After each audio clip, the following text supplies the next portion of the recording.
गोरे गोरे गलिया पचू में दए गोरिया चांद जैसन चमकेला तोहरो बदनिया चांद जैसन चमकेला तोहरो बदनिया गोरे गोरे गलिया पचू में दए गोरिया गोरे गोरे गलिया पचू में दए गोरिया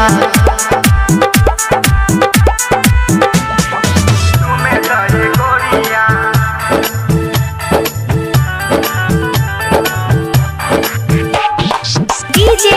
अमित तिवारी डीजे अमित तिवारी डीजे अपहर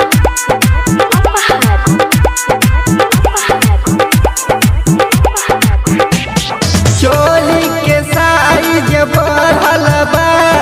पढ़े जवानी तोहर चढ़ल बा होठे के लाली पागल करे देखी के मनमा बिगड़ल बा चोली के साइज बढ़ल बा पढ़े जवानी तोहर चढ़ल बा होठे के लाली पागल करे देखी के मनमा बिगड़ल बा हम बनम राजा हमर बन जा तू रनिया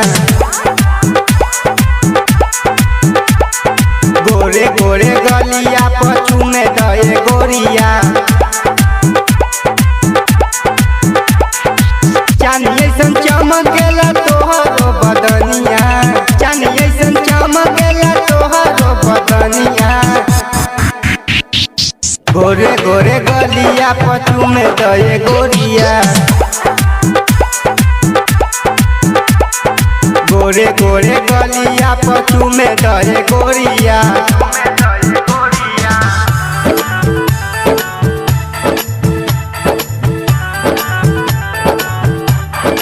DJ Amit Tiwari DJ Amit Tiwari DJ अपहर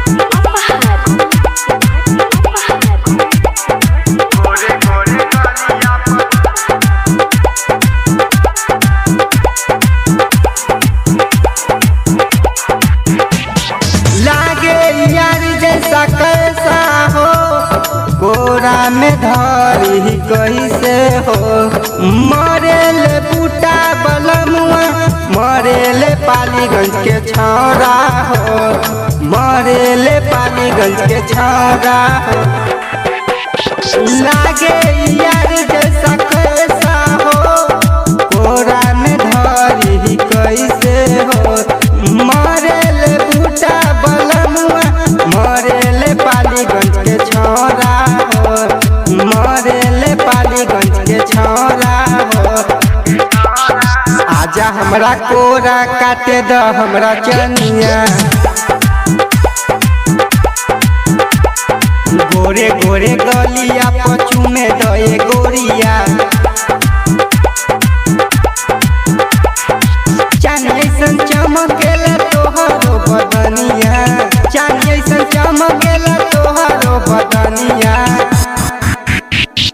गोरे गोरे गलिया पचू में दए गोरिया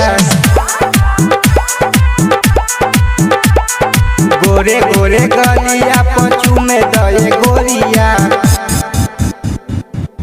अरे पूरा इंडिया हिली बाबू